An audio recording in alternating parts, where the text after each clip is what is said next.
బిడ్డ అయ్యకు సంతాన బలం ఎత్త రెండు బలములు అని 2 కాళ్ళ దగ్గర పెట్టిన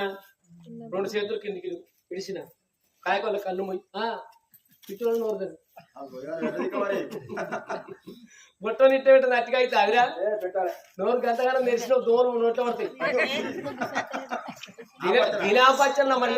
ఏమాపచ్చని తిరిగి ఐదు ముంగట గోండిగప్ప చేసినట్టు